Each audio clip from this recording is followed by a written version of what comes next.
Back, as we've been saying, this is a special edition, a special hour of The Full View on SABC News dedicated to covering South Africa's femicide crisis. Women in the country saying they've begged, they've pleaded, and they feel there is absolutely no part of this country where they are not at risk of either being raped or murdered. The murder recently of Olorato Mongale, whose body was dumped in Lombardy West, was a reminder of just how unsafe it is to be a woman in South Africa. She was picked up to go on a date in Johannesburg in broad daylight and never returned home, never made it home alive. 2019, recall the story of Uinene Mkhwetyana, a young student in Cape Town. She went to a post office to pick up a parcel, only to be murdered by a man who worked at that very post office.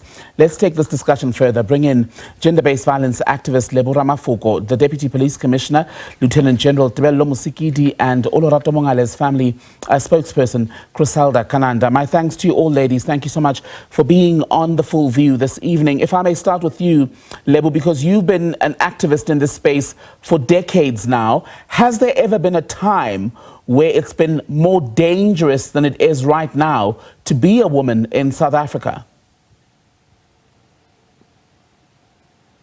Thank you for the question. My sense is it's always been terrible. We've had statistics that are similar to people on a civil war. What is making it worse right now is social media and how easy it is for different people to be able to get access to women, to lure them. And as you have heard, even with the case that we just spoke about, is that there is now a syndicate. People are getting much more complicated.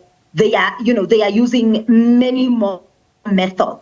But life has never been safe for women. And we have been saying this to the government for many, many years, that these are not isolated incidents. And if you listen to the NPA, even when they were responding to the Omotosho case, it will only get worse when people know they can get away with it. The fact that Omotosho could get away with the case after so long shows you that the police can do their work. They can arrest people. But if it goes before the court and you see such shoddy investigation and preparation for the case, you are sending a signal clearly that they can get away from it. If the stories are to be believed, and I'm glad Criselda is here, that the alleged perpetrator had been released from jail, it is telling you about the state of our criminal justice system. Very recently, Judge Edwin Cameron wrote an article about the state of our prisons. The system is not functioning. And the more people fall through the cracks, the more we don't even know who's in the country, what is their legal status, is the more you are going to see this happening. Right. But certainly, even with the case in Roodepoort, I happen to come from the West Rand. Communities in Roodepoort have told us that that area has been unsafe. We are sensational as a country. We react to incidents. The total shutdown, where women telling this government, we are not safe. We are not safe in our homes. We are not safe at work. We are not safe in the streets. We are not safe anywhere. And so what we are seeing is something that has been there all the time, but made worse by the issues that I have raised right now. This General is Mosikili, a demonstration of the breakdown in society, the breakdown in economy, right, the breakdown in ethics. And I want to bring in Lieutenant General Tebello Mosikili, because the police come in for a lot of criticism whenever there are these cases reported. So people report a case. When it's a murder, yes, there is a body, be it rape, that's brought to police in some of the cases. You make an arrest sometimes. Soon after, the person is either released on bail or the matter never even makes it to trial in some instances. What is broken, Lieutenant General, in the system that ultimately has been unable to reassure the women of this country that if at the very least they are not going to be protected from harm, those who harm them will face the consequences? Thank you very much, Tembekile, and a very good evening once more to yourself and to my co-panelists, Lebo and Criselda. What is broken in the system, Tembekile, one cannot really point out that it will be on the system, but I think from time to time, we as the police respond. We come at the tail end after everything has happened, especially on the reported cases. I think the example that Lebo has given now on the issues of that women are not safe everywhere, whether they are at their homes, whether they go out on a dating. I mean, a 30-year-old, you are expecting them to be jolly and to be happy to go out. You expect them to go out. Does not have age anyway, and as to when should you go out. I can say when Tembekile that these are crimes that more often are non-policeable. We have those crimes that we are saying where you can patrol, where you can implement your typical operations, your typical patrols. You can prevent them. But majority of the cases of gender-based violence happened where women think that it is where they are safe. You cannot at all times where you see a man and a woman working together suspect that these people might be rivals, or the victim or the woman is a victim in the whole setup. I think the interview that you had earlier where the victim found a woman in the car, it's very worrying. Right. It's a worrisome one, and we do get such. So we cannot blame that on the system per se. And where we are at fault, we will come out and say, here we are licking hands on the NSP government, different departments, sat with civil society to say, what is it that we can collectively do in order for us as government to be able to protect the women in this country. Lieutenant General Mosikili, back to the ICVPS. You know, Lieutenant General, just on that point, I want to go back to the earlier point you're making, and we'll come back to the interventions that police have got in place. You know, we were talking about keeping people safe, in particular women and children, in the first instance, safe, or making the perpetrators pay, if you will, legally for committing these crimes. But I wonder how complicated it's become to police gender-based violence and femicide in a country where people are being targeted, women are being targeted on dating apps. We were just reporting with Jadely Polsa about the syndicate targeting women in places like a shopping mall where it is routine to be there, but even there, women are sitting ducks for killers and rapists. So how much does that complicate your ability to respond?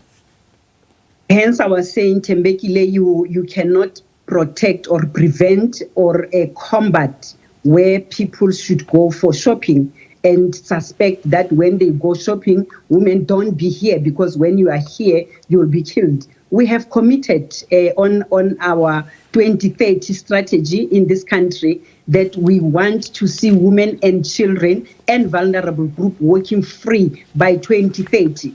At any time, at any given time, you should be able to work freely in this country. So on the dating apps, what we can do is only to educate, but that education is limiting again that we are going to teach women that please do not work at night. I have 2 girls. I have 2 grandchildren who are girls.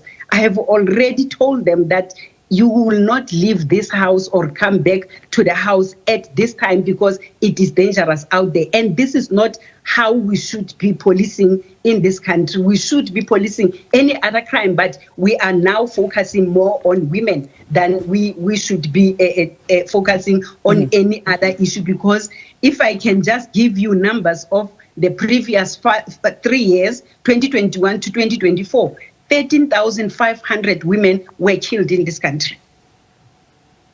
13,500 women killed from 2021 to 2024. 2024 March. Those 3 financial years, 13,000 women were killed in this country, and more than 4,400 children were killed in this country. So these are vulnerable groups that I'm talking about. And you must also remember that the children, when we talk about 4,000 children. These are people that are killed. With the recent revelations that we had, where a mother will sell the child and the child will be killed by Sangoma. So a child is a person that should be in a protected space. Right. That you will not expect to follow a child unless you see a child that is it's walking alone at the streets. It should be worrying, not only to the police, but as adults in this country, we should be worried. Why is this child walking alone? But when we see the child walking alone, instead of protecting and worrying to get the parents of the child, what do? We make them the victims, right, especially of gender-based violence. Criselda, Kananda, let me bring you in because we know you from your experience as a broadcaster, but in the last week, we've got to see you speaking for the Mongale family, their 30-year-old daughter's life taken by a man for reasons none of us can put into any context. And it's one thing to talk about these stories, right, as incidents that come and go in a relentless news cycle. But the reality is what is going on, what is being done to girls and women in South Africa has the potential to destroy survivors and the families of those who, sadly, like Olorato, did not survive. That is an absolute truth, Tebello.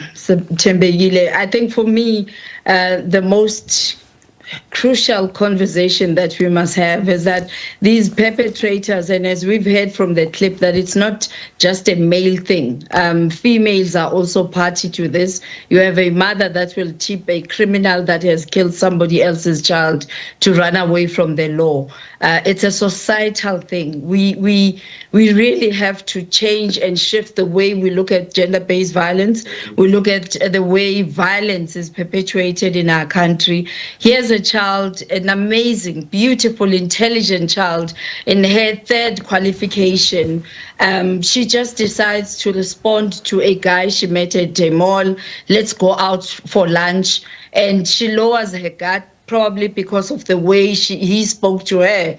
I mean, when he approached her, they were at a retail store in Bloemfontein. And when he says then to you, I'm in Joburg, you're thinking, this guy has gone an extra mile for me. And obviously you lower your guard a bit.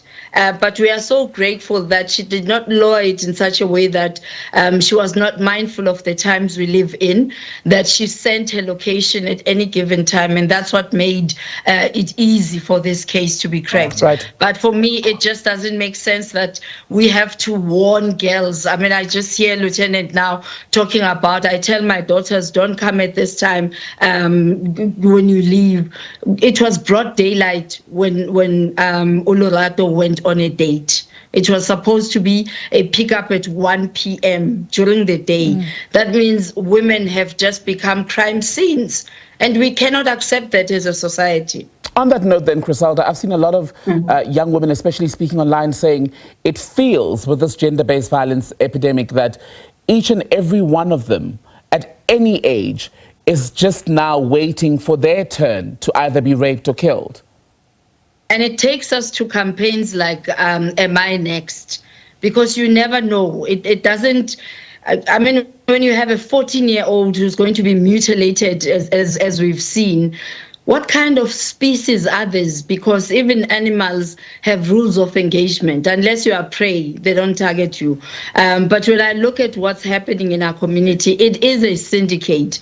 Because you look at, I mean, the value chain from the person who will drive around with a false number plate, where do they get it from?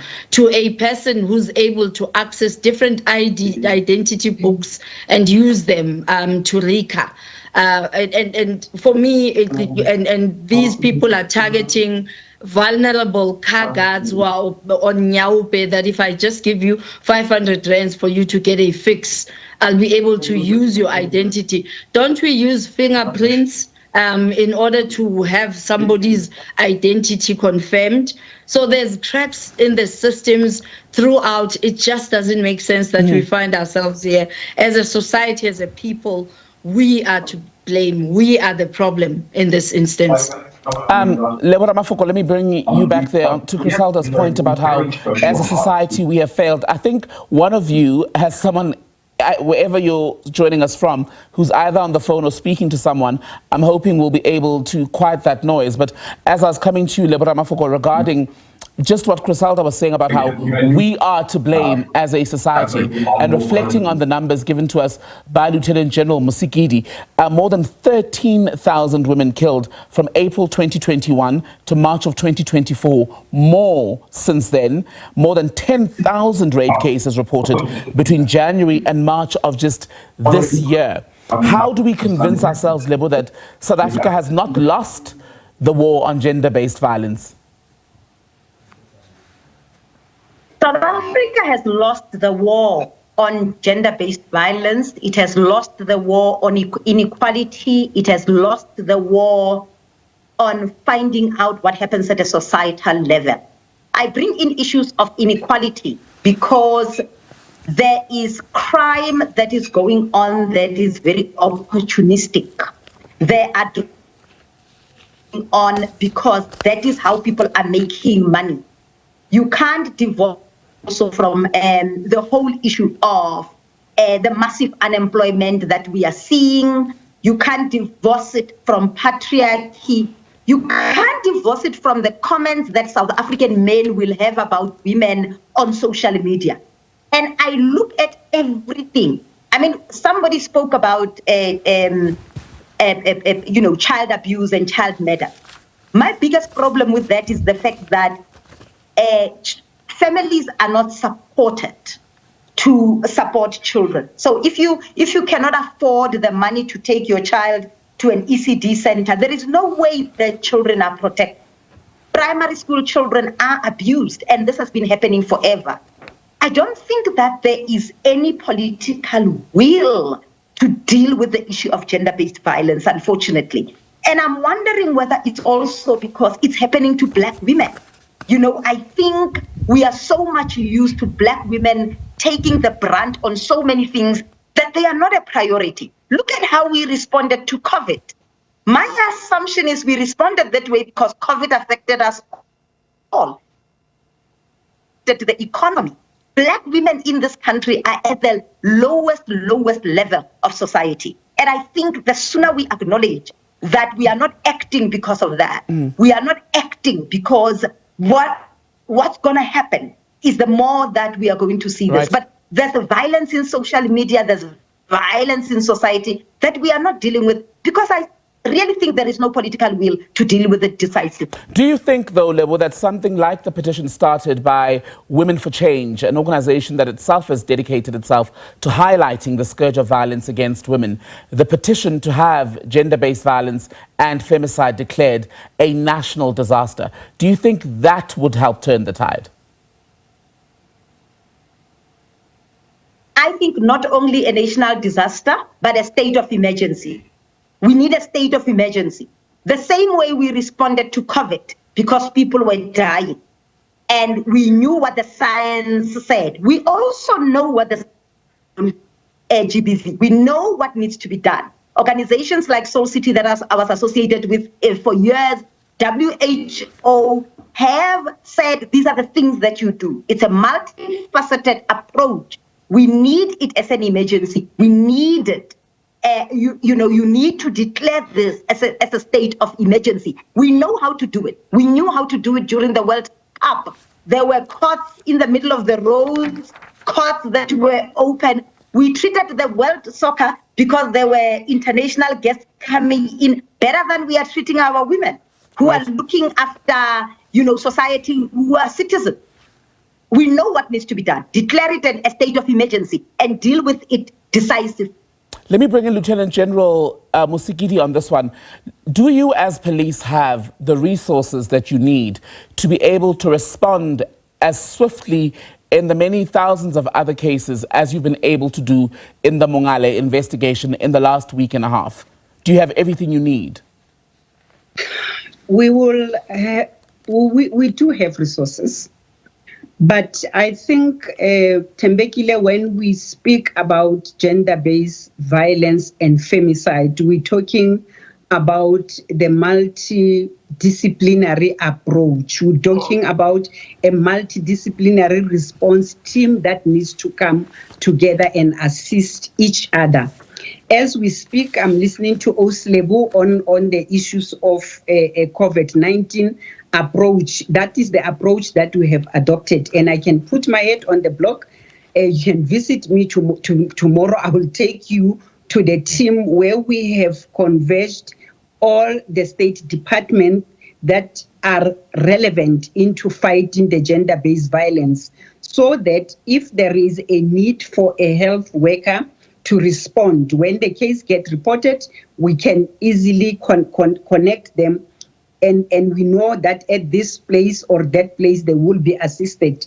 We know that we have what we call the Tutuzela centers that are not everywhere, they are not sufficient. So in terms of your question of resourcing, government has put together all the relevant departments that need to work on gender-based violence to be at one operational point that we call the multi-agency joint operational center in Pretoria West, where we will have to bring different resources that we are having and be able to respond, because police alone will not be able to respond adequately and effectively or efficiently if we are not working with other state departments to respond to the issues of gender-based violence. What and about we have that working? Apologies, ma'am. What about the issue of bail? Because that's a recurring theme. Even in the Mongale investigation, we then learned that some of the suspects had been arrested as recently as April, but they were able to get out. And that is the frustration of communities, that even when suspects are detained, yes, it is part of their rights. When you are detained, you've got access to bail. But they come out and they reoffend, in some instances before they've even been convicted or cleared in their initial cases. It is and they come out and kill. As happened, sadly, with Olorato. Lieutenant General? It is the cluster's consent, and we have been mandated as operatives, as administrators, to look at the gaps within different laws and submit. And we know, Tembekile, that the process needs to go to consultations, it needs to go to cabinet, it must be approved. So unfortunately, that is how our laws want us to respond to crime. We are a democratic state, and we need to recognize that criminals have rights in terms of the Constitution, and that needs to be respected.